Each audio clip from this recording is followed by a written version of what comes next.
Buenos días, yo soy Gabriela Valladares, responsable académica de 3 Points, y esta mañana estamos aquí en 3 Points en Barcelona con Jordi Arrufí.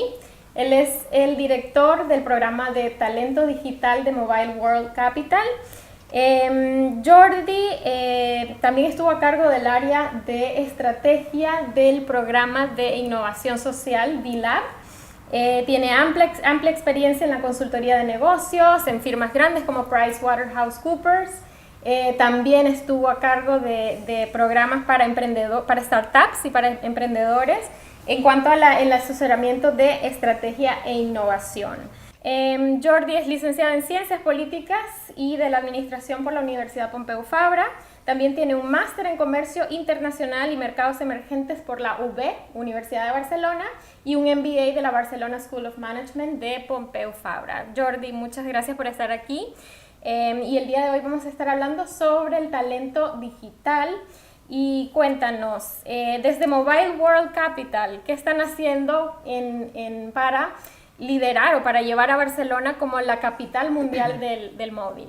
Bueno, pues buenos días, muchas gracias por invitarnos. Gracias. De hecho, es verdad, Barcelona es la capital mundial del móvil y lo es porque Barcelona coge el principal evento de la industria de la movilidad, que es el Mobile World Congress. Es un evento que sucede una vez al año, donde agregamos pues, los grandes directivos de toda la industria. Y esto lo organiza la GSMA, que es la organización de los operadores de telefonía, es decir, no lo organiza directamente la Mobile World Capital, pero es la GSMA quien otorga este título, digamos, de capital mundial del móvil a las ciudades que acogen el Congreso. Entonces, ser la capital mundial del móvil requiere o genera un compromiso a esa ciudad, que es ser capaz de impulsar la asimilación de las tecnologías que se, digamos, discuten, negocian y presentan en el Mobile World Congress y ser capaces de impulsarlas para que se asimilen en nuestra economía y en nuestra sociedad. Es curioso cómo ha evolucionado esta industria de la tecnología móvil. Hace 10 años, si íbamos al Mobile World Congress, básicamente veíamos tres tipos de players, ¿no? Los proveedores de equipamiento, también los operadores de telefonía, es decir, los que nos cobran la factura a final de mes, y también los dispositivos móviles. Pero hace más o menos 10 años, de hecho 11, pasó una cosa, y es que se lanzó el primer smartphone que se consumió de forma masiva, que fue el iPhone, ¿no? Y a partir de aquí empezaron a aparecer nuevos players, por ejemplo, los desarrolladores de aplicaciones móviles. Una disrupción en el mercado, ¿no? Efectivamente, fue un gran cambio, una gran disrupción en el mercado de la telefonía, pero a partir de allí, y como, digamos, consecuencia de la convergencia de otras tecnologías, como la nube, como la velocidad de conectividad, etcétera, aparecieron también nuevos players en la industria, como por ejemplo los coches conectados, las ciudades conectadas, los smart cities, las fábricas conectadas, las casas conectadas. Con lo cual, si hoy vais a visitar el Mobile World Congress, encontraréis coches, encontraréis fábricas, encontraréis ciudades conectadas. Sí, los he visto personalmente. Esto quiere decir que nuestra función también ha cambiado, es decir, no se trata solo de impulsar la movilidad como entendida como el dispositivo, sino impulsar toda la tecnología digital en el sentido más amplio de la palabra. Entonces, esto lo estamos haciendo a través de, yo diría, 4 grandes iniciativas. Una de ellas es la del talento digital, que hablaremos, me gustaría hablar más adelante, sí. Y las otras 3 yo creo que me gustaría darte unas pinceladas. Una de ellas, por ejemplo, es un programa de impulso del 5G. 5G es la próxima generación de redes, que todavía no la tenemos en nuestros dispositivos, pero que la industria está empezando a desarrollar, está empezando a explorar y a testear en qué casos esa tecnología puede ser crítica. Porque al final el 5G lo que nos da es un mayor ancho de banda y una menor, lo que le llamamos latencia, es decir, tiempo de respuesta de la red. Esto, como verás, es una innovación que es puramente incremental, ¿no? Porque al final estamos hablando de que los atributos que ya teníamos en el 4G son mayores, ¿no? En lugar de tener una velocidad X, ahora esa velocidad la multiplicamos por 1000 o hasta 10.000 veces. En lugar de tener una latencia X, esta la minimizamos prácticamente a 1 milisegundo, es casi inmediato. Entonces, esto habilita nuevos servicios que sí que son disruptivos. Por ejemplo, coches conectados y autónomos. Un coche conectado y autónomo requiere de tener una velocidad muy rápida de respuesta. Y con 4G, entonces esto no es posible. Exactamente. Por ejemplo, en el marco del Mobile World Congress hicimos una primera, digamos, experimento o caso de uso, que por cierto salió en medios internacionales, donde un cirujano por primera vez hacía una operación mentorizada, es decir, a distancia y mentorizada, usando 5G. Sí, esto fue noticia. En CNN fue noticia, sí, obviamente en los medios españoles también, latinoamericanos, ¿no? Sí. Entonces, aquí es un ejemplo claro donde esa inmediatez es crítica y esa capacidad, digamos, de amplia resolución que solo te lo da un ancho de banda muy amplio, ¿no? Entonces, lo que estamos haciendo es testear nuevos casos de uso donde el 5G puede tener sentido. Esta es una de las iniciativas, le llamamos 5G Barcelona. Sí. Otra iniciativa que enlaza un poco, ¿no?, como cómo nosotros estamos impulsando la innovación también en Barcelona y cómo se está abordando en otras ciudades de líderes en tecnología, es, por ejemplo, un programa de transferencia de tecnología. Nosotros en España, yo creo que en Latinoamérica también hay muy buena investigación, pero a veces no hemos sido suficientemente buenos en transferir esa tecnología al mercado, ¿no? Entonces, nos encontramos que somos muy buenos emprendedores también, pero que no siempre ese emprendimiento se ha basado en tecnología disruptiva y de tecnología de frontera. Y en cambio tenemos esa tecnología que se está desarrollando en centros de investigación. O sea que esto significa que hay un gap entre lo que es el mundo científico y la investigación y luego la relevancia y la implicación práctica ya en la Exactamente, exactamente. Y encontramos que una de las fórmulas, después de hacer mucha investigación de distintos modelos, tanto locales como internacionales, era precisamente juntar los mejores atributos del talento emprendedor con los mejores atributos del talento investigador. Porque muchas veces estos modelos de transferencia han fracasado porque hemos pretendido que el investigador se convierta en emprendedor cuando no es su vocación. En cambio, lo que estamos haciendo es coger las mejores tecnologías de frontera del mundo de la investigación, juntar a emprendedores y ayudarlos a crear sus propios negocios y sus propias ventas. Hasta ahora ya hemos creado un conjunto de 5 o 6 startups disruptivas en ámbitos como la salud, como la inteligencia artificial, etcétera, etcétera. Y el tercer programa tiene que ver con la reflexión de la tecnología en el ámbito, digamos, más social, ¿no? Y cómo el uso de la tecnología puede tener un impacto positivo o negativo, cómo podemos poner la tecnología en definitiva al servicio de las personas. Sabéis que esta nueva era digital pues genera nuevos retos. No sé si has visto tú la serie de Netflix de Black Mirror, donde se hace esta reflexión del mal uso de la tecnología, ¿verdad? Sí, sí, incluso ustedes tendrán esto de Women for Tech. Por ejemplo, esta es otra de las derivadas. Esta es otra de las derivadas de cómo un uso más ético de la tecnología incluye también el empoderamiento de las mujeres, porque entre otras cosas, por ejemplo, si nosotros hoy en día estamos diseñando la tecnología del futuro, una tecnología que impactará en nuestra vida más cotidiana, por ejemplo, inteligencia artificial que nos guiará en el recruiting de personas, por ejemplo, es importante que esta inteligencia artificial esté diseñada desde la perspectiva de ambos géneros, digamos, y no solo de un género más masculino, ¿no? Esta es una de las lecturas. Entonces, este programa que le llamamos Digital Future Society reflexiona sobre todos estos retos, sobre la ética de los algoritmos, sobre la propiedad de los datos, sobre el futuro del trabajo, por ejemplo, y además hacemos pilotos donde demostramos que la tecnología también puede tener un impacto social, ¿no? Pues, por ponernos un ejemplo, en el marco de este programa hemos pilotado tecnología que ha permitido a personas con parálisis que no podían mover sus manos para, digamos, controlar un dispositivo, pueden ahora controlar su dispositivo con la mirada, con un teléfono móvil con la mirada.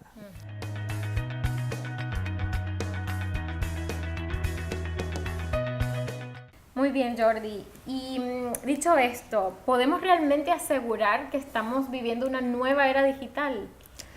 Yo estoy convencido que sí. De hecho, ya lo decía el World Economic Forum hace unos años cuando hablaba de que estamos en la cuarta revolución industrial por distintos motivos, ¿eh? No es una continuidad de la anterior revolución, sino que estamos en una nueva era. Entre otros motivos porque esta nueva era, desde el punto de vista de cómo la tecnología está impactando en nuestra economía, en nuestra sociedad, pues tiene algunas características que la hacen única. Una es la velocidad. Estamos viendo cambios muy veloces, ¿no? Luego me gustaría hablar de algunos ejemplos. Otra por el alcance. Recordemos que las anteriores revoluciones tenían un alcance muy acotado en ciertos sectores y también en ciertos mercados, normalmente mercados más occidentales. Ahora estamos viendo cómo esta nueva era digital tiene impacto en prácticamente cualquier sector. Cualquier sector es, digamos, objeto de transformación digital y además cualquier persona del mundo hoy en día, o casi, tenemos hoy en día más móviles que personas, aunque no estén seguramente del todo bien distribuidos, pero prácticamente el alcance de la tecnología está... O sea que las barreras geográficas empiezan un poco a diluirse. A diluirse, efectivamente, ¿no? Y otra es el impacto que está teniendo en modelos de negocio, en el ámbito gubernamental, en el ámbito social, que nos hace pensar en que estamos en una nueva era, ¿no? Y esta nueva era seguramente viene, si quieres, acelerada por el comportamiento de naturaleza exponencial de las tecnologías, claro, ¿no? Tenemos tecnologías como, por ejemplo, el procesamiento de datos y la famosa ley de Moore, ¿no? Que decía cada más o menos 18 meses o 2 años la capacidad de computación se va a doblar. Efectivamente, esto ha seguido sucediendo. Y esto lo que nos permite es hacer cosas que antes eran imposibles, ¿no? Y luego me gustaría poner algunos ejemplos. Luego también tenemos capacidad de almacenamiento de datos que antes no teníamos. Hoy en día es muy fácil y muy barato almacenar datos. Claro. Y por último tenemos una capacidad de las redes de conectividad. Antes hablábamos del 5G, que antes no tenía la capacidad, ¿no? Y esto lo que ha hecho es que tecnologías que antes de alguna manera existían, hoy le estemos sacando todo el potencial. Por ejemplo, hoy estamos hablando, una de las palabras de moda es la inteligencia artificial. Para tú tener inteligencia artificial, lo que necesitas es procesar datos de forma inteligente. Para ello necesitas, por ejemplo, utilizar conectividad para capturar estos datos, utilizar almacenamiento de datos para tener estos datos y procesar estos datos con alta capacidad, ¿no? Gracias a estas tecnologías habilitadoras, hoy en día podemos hablar de inteligencia artificial, hoy en día podemos hablar de Big Data, hoy en día podemos hablar, por ejemplo, de vehículos autónomos. Y digamos lo asombroso, ¿no? Y el gran reto es cómo estas tecnologías de las cuales estamos hablando, que son el nuevo paradigma de la cuarta revolución industrial, se retroalimentan las unas a las otras, ¿no? Un coche conectado, de hecho, es posible porque convergen muchas de estas tecnologías. Claro, o sea que ya no ocurre como en bloques aislados, sino que realmente es muy dinámico y muy Exactamente, y se retroalimentan. Entonces, por ejemplo, un coche autónomo conectado utiliza inteligencia artificial, es un objeto conectado, utiliza procesamiento de datos, utiliza la nube, etcétera, etcétera, ¿no? Y además hay otro factor que yo creo que no se puede menospreciar, que es la bajada del coste de la tecnología y también lo que diría la facilidad de acceso a la tecnología. Hace años, por ejemplo, determinadas tecnologías como una inteligencia artificial o un Big Data solo se lo podían permitir grandes corporaciones. Hoy en día estamos viendo como grandes players de la industria, como por ejemplo pueden ser Amazon o Google o IBM, están ofreciendo estos servicios en la nube as a service, es decir, que yo puedo ser un SME, una pyme, que puedo contratar servicios de inteligencia artificial y usarlos en mi compañía. Con lo cual, digamos que las barreras de la transformación digital también están cayendo y hoy en día no solo están al alcance de las grandes corporaciones, sino también de las pymes y obviamente de las startups. O sea que es accesible ya para todos, no solo grandes empresas, sino también algún emprendedor que requiera totalmente. uso de tecnología, de inteligencia artificial. Exacto. Y las barreras son menores. Exacto. Y este desarrollo, todo esto que mencionas, ¿no? que estamos hablando de coches autónomos que utilizan información, todo esto es desarrollo de nuevas tecnologías al final y al cabo. ¿Esto está teniendo alguna repercusión en el futuro del trabajo? Pues bueno, esta pregunta es muy interesante porque de hecho hay mucho debate sobre ello, ¿no? Seguro habrán 3, digamos, factores que determinan el futuro del trabajo. Lo que no sabemos ahora es en qué medida cada uno de estos contribuirá. Es decir, es seguro que la tecnología destruirá puestos de trabajo, es seguro que la tecnología modificará algunos puestos de trabajo y algunos puestos de trabajo se tendrán que adaptar a la tecnología y es seguro que crearán nuevos puestos de trabajo que antes no existían. Por ejemplo, en el ámbito de la destrucción, y para ponerte casos concretos como en Estados Unidos. En Estados Unidos, en el ámbito del retail, hay millones de personas trabajando, por ejemplo, en la venta, es decir, en los cajeros, digamos, en los cajeros, cobrando. Un poco mecánico, exacto, repetitivo. Exacto. Millones de personas también trabajando en lo que le llamamos sales people, ¿no? Es decir, acompañando a personas en el store, en el brick and mortar, a tomar su decisión de compra. Y millones de trabajos que son, digamos, clerks en almacenes, ¿no? Pues poniendo un ejemplo de una sola compañía, como por ejemplo es Amazon, y analizando su cadena de valor, vemos que su almacén está totalmente robotizado, y no solo solo es el de Amazon. Pongo este ejemplo porque es de todos conocido, ¿no? Sí. Totalmente robotizado, con AGVs, robots que mueven, digamos, estanterías de forma autónoma. Por ejemplo, podemos ver cómo sus puntos de venta o algunos de sus puntos de venta, Amazon Go, hoy en día puedes hacer check-in y check-out solo con tu teléfono móvil, sin que tenga una persona, y que su vendedor aspiran a que sea Amazon Alexa, es decir, es un asistente de realidad o de, digamos, Cada de vez voz, más estamos ¿no? escuchando a esta Alexa, Con ¿no? el que podemos hacerle un pedido, ¿no? A poder hacer una compra. Es decir, veremos cómo algunas de estas tecnologías claramente sustituirán puestos de trabajo. ¿Y esto está ocurriendo aquí en Barcelona, en el Amazon que tenemos? Sí, en la parte de logística claramente, es decir, la robotización de la logística sí. Alexa está teniendo más penetración, diría, en Estados Unidos y en China que en Europa, pero esto yo creo que es por una cuestión de cultura. Es decir, en Europa tendemos a tener cierta suspicacia sobre el uso de la tecnología. Nos puede dar un poco incluso de pánico que nos estén espiando. Sí. Yo creo que a los americanos les da un poquito igual, pero prefieren que les espíe una empresa que el gobierno. Y digamos que en Asia están acostumbrados a tener este Big Brother y no les molesta. Es por eso que seguramente están penetrando más fácilmente en Asia y en Y entonces también diría, ¿no? sobre el futuro de la tecnología hay una parte de destrucción de puestos de trabajo, que serán los mecánicos que tú decías, pero también estamos viendo como cada vez más la tecnología tiene muchas más posibilidades. Por ejemplo, Boston Dynamics, la empresa de robótica, está haciendo robots que prácticamente simulan a las personas en tareas que no solo pueden ser automáticas y no predecibles, sino que pueden ser tareas pues, flexibles, ¿no? O sea, esto en cuanto a la destrucción, pero luego también decía, habrán puestos de trabajo que van a cambiar. Pues desde los más, digamos, comunes, como por ejemplo un doctor. Un doctor hoy en día se puede apoyar en la inteligencia artificial de IBM para tomar decisiones en cuanto a diagnosticar un cáncer o en cuanto a, por ejemplo, diagnosticar o hacer un tratamiento a una persona en cuanto a cáncer, ¿no? IBM Watson está siendo más efectivo que un doctor, con lo cual el doctor se seguirá necesitando, pero podrá hacer mejor su trabajo gracias a la inteligencia artificial. O, por ejemplo, en el ámbito de la educación, donde ya estamos viendo, 3 Points es un ejemplo, ¿no? Donde en realidad la tecnología lo que permite al profesor es tener un rol más de facilitador y tener un alcance mucho más global de lo que tenemos ahora. Y esto pasará en ámbitos como la agricultura, como la construcción, etcétera, etcétera. Es decir, distintos roles para profesiones que ya existían. O sea que hay cierto a veces temor en la sociedad, ¿no?, de esta destrucción de empleos, pero ahora vemos que también hay un lado muy positivo y con mucho futuro, ¿no? Exactamente, exactamente. De hecho, esto enlaza con la tercera línea, ¿no?, que es la generación de nuevos puestos de trabajo. Me gustaría hablar de esto más adelante, pero en realidad es verdad que, por poner un ejemplo, antes hablábamos del iPhone, antes del iPhone no existía la App Economy ni los desarrolladores de aplicaciones móviles, es decir, que la tecnología también genera nuevos puestos de trabajo que antes ni siquiera existían, ¿no? Pero aquí el debate es justamente saber el trade-off, ¿no?, entre la destrucción y la nueva generación, ¿no?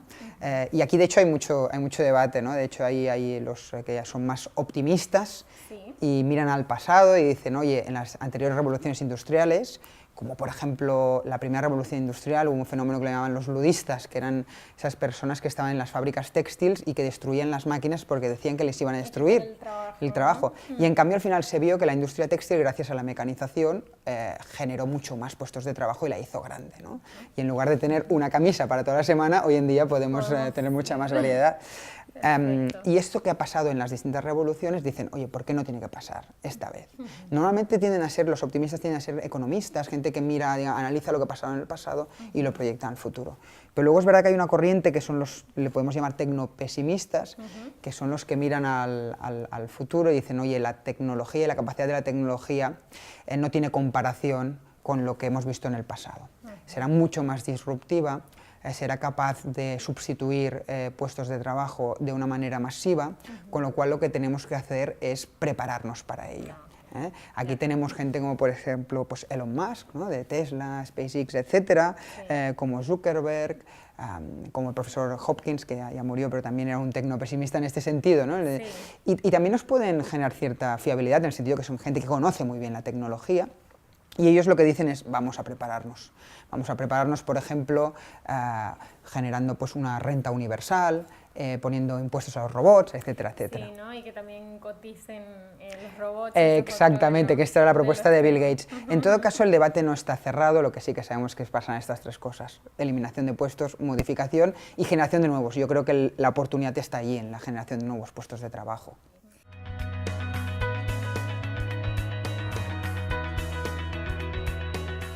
Y continuando esto con el tema del talento digital, ¿cuál es la situación ahora en el ámbito internacional? También desde Barcelona se habla un poco de que hay una escasez de talento digital. ¿Cómo lo están viendo? Efectivamente, yo creo que estamos en un escenario de escasez, es evidente, cada vez que hablamos con compañías así nos lo transmiten, y vuelvo al tema de la tecnología que comentábamos anteriormente. Es verdad que la tecnología está asimilándose por las compañías de forma muy acelerada. De hecho, tecnologías que hoy en día nos parecen todavía emergentes, como la inteligencia artificial, como el Big Data o como la Internet de las Cosas, y de hecho algunas aparecieron en el Congreso, ¿no?, del Mundial del Móvil, si lo pudisteis visitar, todavía se presentan como tecnologías emergentes. Pues el World Economic Forum, en un estudio muy reciente que de alguna manera representa a toda la economía, lo que dice es que en solo 2 o 3 años estas tecnologías serán adoptadas de forma masiva por las empresas. Más del 80-90% de las empresas estarán utilizando estas tecnologías. ¿Se podrá entonces decir que estas tecnologías son un commodity? ¿Hay una comoditización? Habrá una comoditización, seguramente en parte gracias a las grandes plataformas que las van a ofrecer as a service, pero aún así se requerirá del talento, digamos, necesario para transformar esta tecnología en valor para el negocio, en valor para los clientes, etcétera, etcétera, ¿no? Con lo cual sí que intuimos, y de hecho no es algo solo de futuro, es decir, ya ha venido pasando. Si analizamos cómo se ha desarrollado el empleo en Europa, en este caso, en los últimos años, vemos que Europa en los últimos 10 años ha generado muy poquito empleo. Ha aumentado solo un 3,2% la tasa de empleados. En cambio, en el ámbito concreto de la tecnología, el número de profesionales del sector ha aumentado un 36%. Es decir, o sea que aquí vemos una diferencia, ¿no?, de cuando hablamos de talento digital, exactamente, es decir, es un motor de generación de empleo. Y esto lo leo desde la perspectiva de la competitividad de las economías y competitividad de la empresa, ¿no? Es decir, el hecho de tener este talento implica poder hacer proyectos, implica que como ciudad puedas captar talento internacional, pero también captar inversión de empresas que vienen a desarrollar ahí sus hubs, etcétera, etcétera, ¿no? De hecho, ya la Comisión Europea calculó que en el 2020, es decir, el año que viene, en Europa faltarían prácticamente 1 millón de puestos de trabajo en el ámbito digital, es decir, que habrá una gran escasez. Y esa es la gran paradoja, en comparación con lo que decíamos antes. Sí, ¿no? Destruiremos por una parte, pero hay una gran necesidad. Estamos viendo, por ejemplo, hoy en día bancos, sin citar ningún nombre porque creo que va a ser masivo, que están cerrando oficinas y están, digamos, teniendo que despedir a gente de oficina, y por la otra parte tienen una necesidad muy, digamos, grande de captar este talento digital, porque hoy en día su relación con el cliente y también su back office es puramente digital.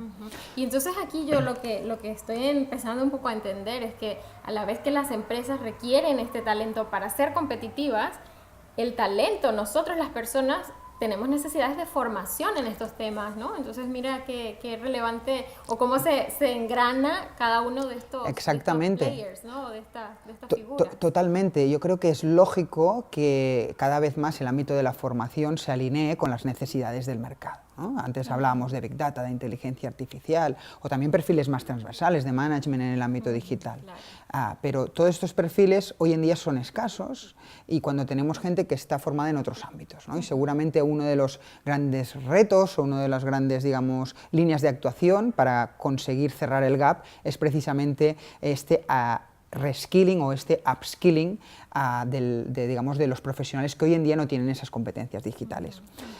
Antes hablábamos del mundo de la mujer, es uno de los grandes retos también.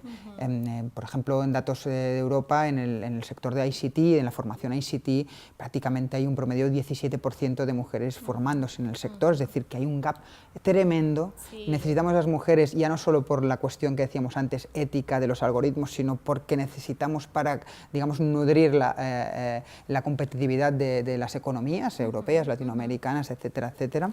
En España creo que todavía es más bajo, está alrededor del 12,5%, y lo que ahora toca es justamente también iniciativas como Women in Tech, es decir, conseguir que haya más mujeres. ¿No? Que haya un interés para Exacto. nosotras las mujeres en temas de tecnología, digitalización y todo. Exactamente, exactamente.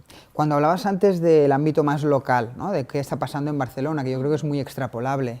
Recientemente analizamos, usando Big Data justamente, cuál era la evolución del talento digital, ¿no? Y nos dimos cuenta de un dato que es, bueno, no sé si alarmante, pero bueno, que llama la atención, y es que en un año en Barcelona ha aumentado un 40% la demanda del talento digital. Es decir, las posiciones abiertas, digamos, en las distintas plataformas han aumentado un 40%, mientras que el talento disponible en el mercado solo aumentó un 7%, es decir, que la brecha sigue aumentándose. Y además nos dimos cuenta que hay ámbitos concretos donde esa brecha todavía es mayor. Es decir, por poner un ejemplo, a nivel general en Barcelona, general ya no hablo de sector tecnológico ni digital, por cada puesto de trabajo que se publica, hay 37 profesionales trabajando, en general. Cuando lo bajamos al ámbito digital, por cada puesto de trabajo que se publica, hay solamente 17 profesionales. Sí, la mitad. La mitad. Pero es que cuando lo aterrizamos en ámbitos muy concretos, como por ejemplo la ciberseguridad, la inteligencia artificial o el Big Data, por cada puesto que se publica solo hay entre 2 y 5 profesionales. Esto quiere decir que estas empresas hoy en día tienen dificultades para captar este talento. Y de hecho, otro dato que nos parece curioso es que en estos ámbitos concretos es donde hay más talento internacional. Es decir, cuando las empresas no lo encuentran aquí, lo que hacen es irlo a buscar fuera. Entonces, en ámbitos como la ciberseguridad, como el Big Data, incluso con el dominio de tecnologías o de metodologías ágiles de desarrollo, como Agile, Scrum, tenemos índices del 30 y el 50% de personas que vienen de fuera. Es decir, que las empresas van a buscarlas fuera porque aquí no hay. Esto es un indicador, ¿no? Sí.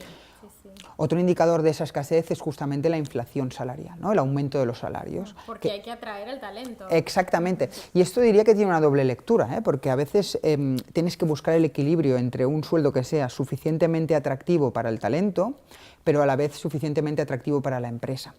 Es decir, hoy en día vemos en Silicon Valley hay una guerra total de talento. Esto lo que ha hecho es aumentar y poner sueldos por las nubes, y hay empresas que han dejado de ser competitivas y han tenido que mover sus centros de desarrollo a otras ciudades, ¿no? Entonces, cuando tienes salarios muy altos, no eres atractivo para las empresas, pero cuando tienes salarios muy bajos, no eres atractivo para el talento. De hecho, en el estudio que hicimos vimos cómo Barcelona y Madrid están pagando salarios similares en el ámbito digital, que oscilan entre los 35 y 45.000 euros en promedio, entre juniors y seniors, pero por ejemplo Londres está pagando el doble.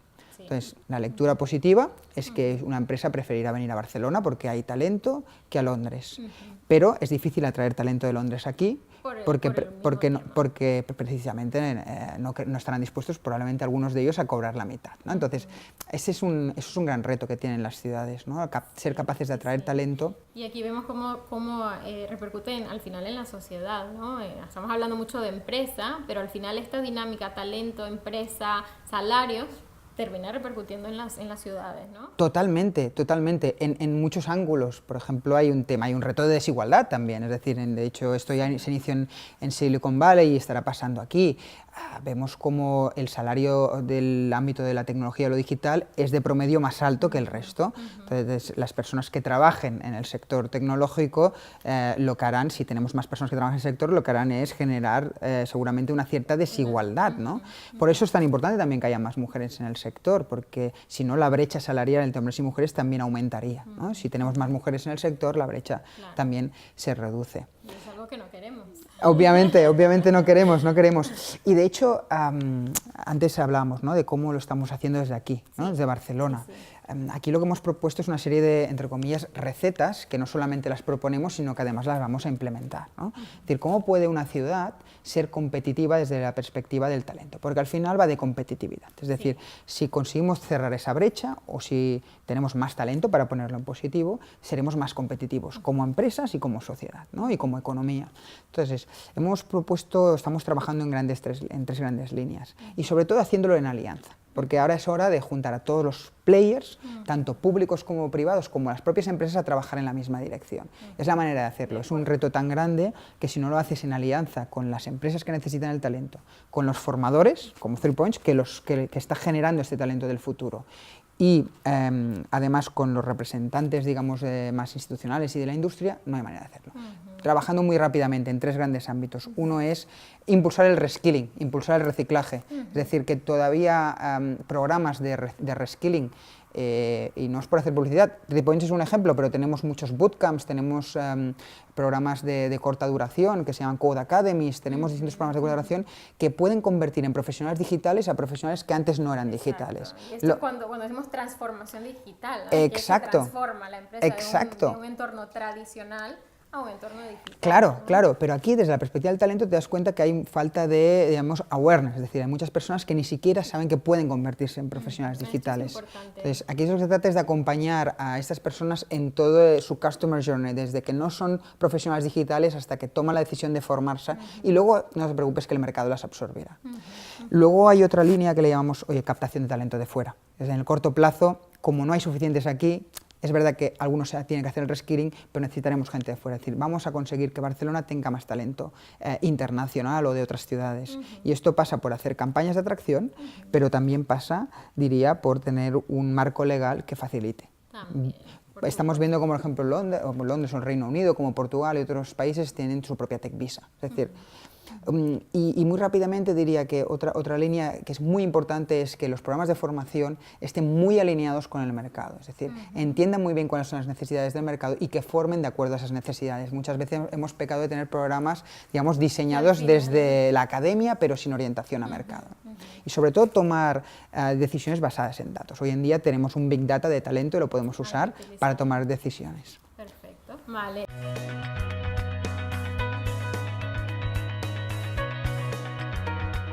Y basándonos en todos estos datos que nos has dado, que realmente son muy, muy interesantes, ¿qué consejo podrías dar a las empresas en cómo captar este talento digital y luego cómo gestionarlo? ¿Qué podrías aconsejar a las Muy empresas? bien.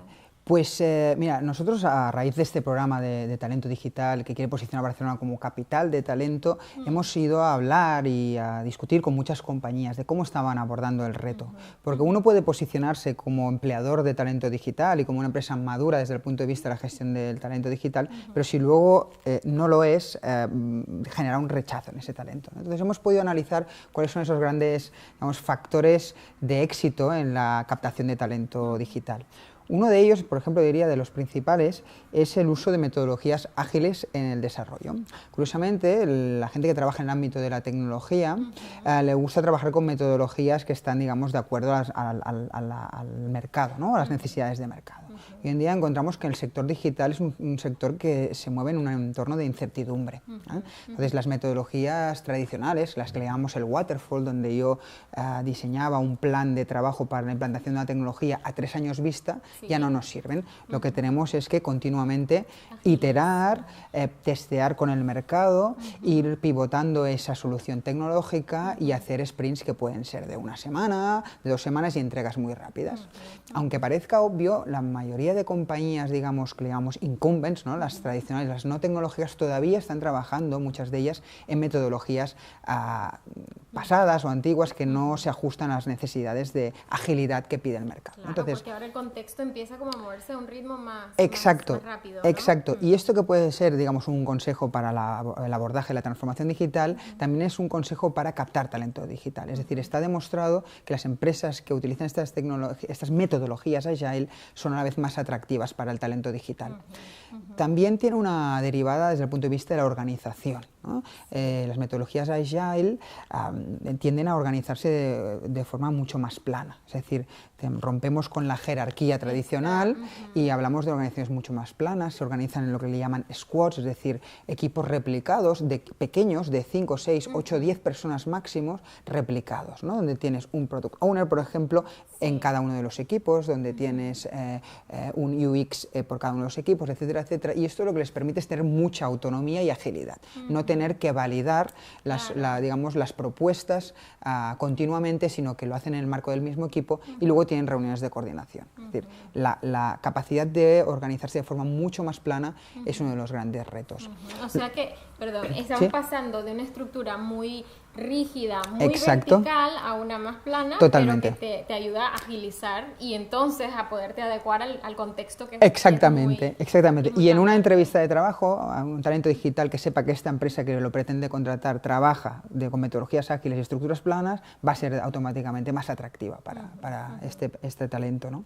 Luego también hay un tema de proyecto, ¿no? Y esto yo creo que enlaza más con los principios de estas nuevas generaciones, que son los millennials y las siguientes generaciones, ¿no? Donde nos dicen, oye, yo lo que quiero es trabajar por proyectos. Antes, en la generación quizás de nuestros padres, se trabajaba en una empresa prácticamente toda la vida, ¿no? Ahora lo que buscan es un proyecto, y no digo que el salario no sea importante, porque lo sigue siendo, pero lo damos por hecho, sino que tienen que darles proyectos atractivos, donde se les permita, por ejemplo, tener un rol más creativo y un rol más autónomo, y donde les permita contribuir y generar un cierto impacto, ¿no? Y enlazaría con otro ámbito, ¿no? Que es la parte más de valores, ¿no? Es decir, tenemos demostrado, y mira, vuelvo al tema de las mujeres, ¿no? Que cuando las chicas más jóvenes se les explica, por ejemplo, cómo la tecnología puede generar cierto impacto social, automáticamente sienten más atracción por la tecnología. Es decir, que enlazo con el tema de los valores, ¿no? Y de cómo si una empresa tiene valores y una empresa es capaz de generar valor a la sociedad a través de su propia actividad, es más atractiva también para este talento. O sea, que incrementa la motivación Exactamente. del mismo talento. Exactamente, exactamente, con lo cual este es un factor clave.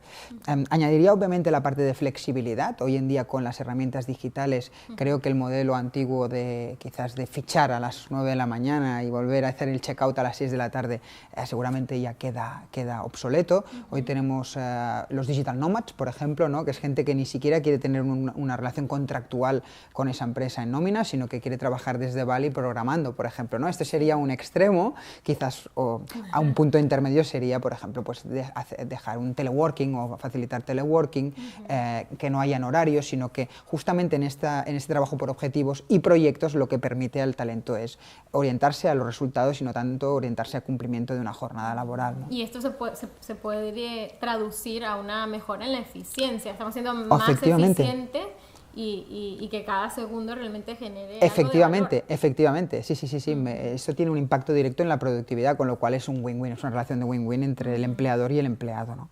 Y por último, añadiría la parte de oficinas, ¿no? Vemos, hoy estamos en un entorno abierto, por ejemplo, un entorno fresco que no tiene que ver seguramente con un banco de hace 15 años, porque hoy estamos viendo como las oficinas bancarias también están cambiando.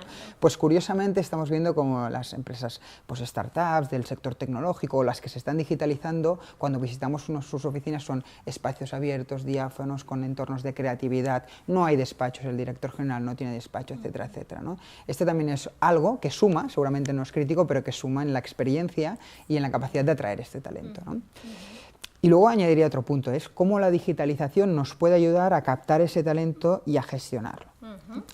Entonces, yo creo que dentro de la cadena de valor resumida de la captación y gestión de ese talento, obviamente una de las cosas que puede hacer un employer es entender bien el mercado, ¿no? Hoy en día tenemos a nuestra disposición Big Data que nos permite saber cuál es la disponibilidad del talento que nosotros estamos buscando concretamente. ¿Por qué? Porque las plataformas tienen esta información. Plataformas, hablo de LinkedIn, Stack Overflow, GitHub, todas donde tienen este talento digital, ¿no? Que tiene sus perfiles y también los employers que están haciendo ofertas. A través de plataformas como por ejemplo Glassdoor podemos saber cuánto está pagando mi competencia, también podemos saber qué empresas están fichando el talento que yo quiero, hacia qué empresas está saliendo el talento que yo quiero, o desde qué empresas está saliendo el talento que yo quiero, es decir, una parte de analítica de la situación del mercado y a partir de ahí tomar decisiones. Lo mismo que hacen las empresas, digamos, utilizando Big Data para la toma de decisiones estratégicas, exactamente lo mismo para la toma de decisiones de captación de talento. Incluso si nosotros entendemos que hay ámbitos tecnológicos donde hay mucha escasez y donde va a ser muy difícil captar el talento que necesitamos, quizás puedo tomar una decisión estratégica de virar hacia otra tecnología donde no haya tanta escasez, ¿no? Luego en la parte de recruiting, seguramente en vuestro máster, por ejemplo, en temas de people, etcétera, y de talento, habréis hablado de estas herramientas, ¿no? Que nos permiten automatizar y añadir una capa de inteligencia artificial en la captación y en el recruiting del talento, ¿no? Vemos hoy en día cómo estas herramientas nos permiten poner por encima del currículum otros aspectos, otros atributos que son mucho, digamos, más valorados y tienen una traslación más directa en luego el rendimiento que tendrá esta persona, como por ejemplo una evaluación por competencias. En el ámbito digital esto sería tan sencillo como enviar una prueba técnica para desarrollar un software, por ejemplo, a esta persona, y podemos monitorizar cuánto tiempo tarda, cuál es la actitud que tiene en desarrollar, si hace preguntas, si no, etcétera. Y el currículum es simplemente una pata más de este proceso de evaluación, ¿no? O sea que hay una visión un poco más integral de la Exacto, persona, ¿no? exactamente, gracias a la tecnología digital, ¿no? Y por último diría la gestión del talento usando Data Analytics, es decir, sobre todo en compañías ya de un cierto tamaño, lo que hemos visto es que están utilizando Data Analytics para la toma de decisiones de negocio. Por ejemplo, yo tengo un buen amigo que tiene una empresa de Big Data, que hacen provisión de Big Data, de soluciones de Big Data para terceros. Ellos, por ejemplo, trabajan con compañías como operadores de telefonía, los que nos envían la factura a final de mes de nuestro teléfono. Te habrás encontrado muchas veces que estas empresas te llaman para ofrecerte un nuevo servicio, un nuevo teléfono, a veces en horas que no son las más agradables, etc., ¿no? Pero es cierto que con el uso de Big Data, hoy en día estas compañías lo están haciendo mejor, porque tienen información de cómo se han comportado sus clientes en el pasado y pueden predecir el futuro, y pueden personalizar la oferta. Y seguramente no a todo el mundo le tengo que ofrecer el nuevo teléfono, porque hay perfiles que lo que prefieren es un descuento, otros un nuevo teléfono, etc. Entonces, lo que genera los datos, tanto los internos de la compañía como los externos, es poder tomar decisiones mucho más, de alguna manera, alineadas con las necesidades de mi cliente y aumentar la retención. Pues esta misma filosofía se está empezando a aplicar en la gestión del talento. Con los datos que yo tengo de mi talento, puedo predecir el riesgo que tengo de que se vayan, puedo predecir si están satisfechos o no, etc. Y a partir de ahí hacer planes de alguna manera personalizados, como por ejemplo promociones, como por ejemplo aumentos de salario, como por ejemplo formaciones. Está claro que no todo el mundo necesita lo mismo, pero necesito este Big Data y este Data Analytics para tomar esas decisiones que me van a ayudar claramente en la retención de talento y en la satisfacción de nuestros empleados en este caso. O sea que el éxito de la empresa no se entendía mucho en entender bien al mercado, y ahora no solo basta entender a tu consumidor, sino también entender a quienes a las personas que al final forman tu equipo. Exactamente, porque volviendo al inicio de la conversación, el talento hoy en día es motor de competitividad para las compañías. Entonces es clave poner el foco también en el uso de tecnología para asegurar la competitividad en clave de talento digital.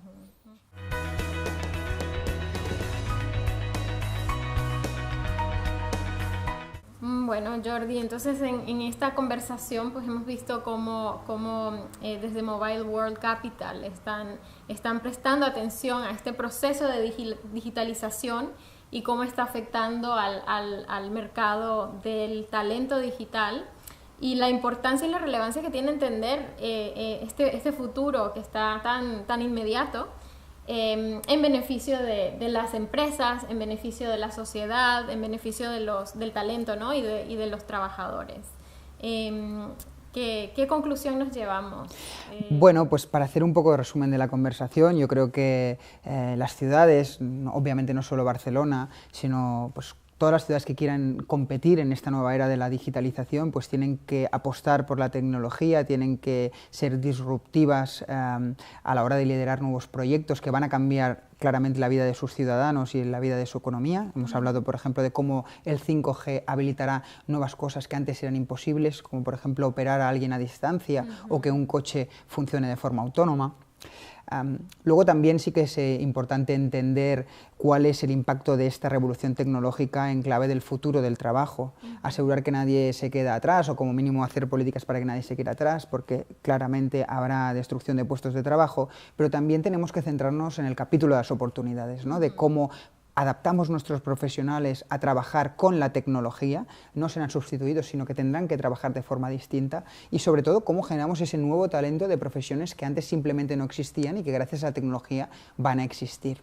Entonces aquí yo creo que tenemos que ser tecno-optimistas, sí, es verdad que hay dos corrientes, pero tenemos que ser tecno-optimistas, aunque es verdad que hay mucho camino por recorrer, ¿no?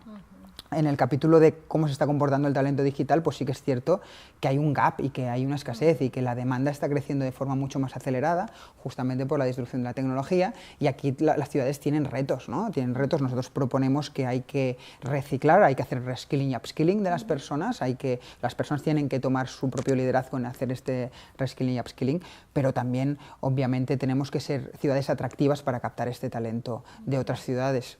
Sí, esta es un poco la dimensión internacional, ¿no? Exacto. No solo tomamos de ejemplo Barcelona, pero es algo que esto ocurre. sucede y todas las ciudades estamos compitiendo en el fondo por el mismo talento, ¿no? Con lo cual pues es clave, ¿no? Y luego, como desde la perspectiva de empresa, las compañías pueden hacer acciones para ser más atractivas para captar este talento y luego gestionarlo con herramientas digitales para ser al final referentes en el ámbito de la transformación digital. Ok, perfecto. Pues Jordi, te agradecemos mucho tu tiempo, realmente nos has dado muchos insights, estamos ahora muy actualizados en lo que está ocurriendo con el tema del talento digital, y nada, muchísimas gracias y hasta la próxima. Muchas gracias a vosotros.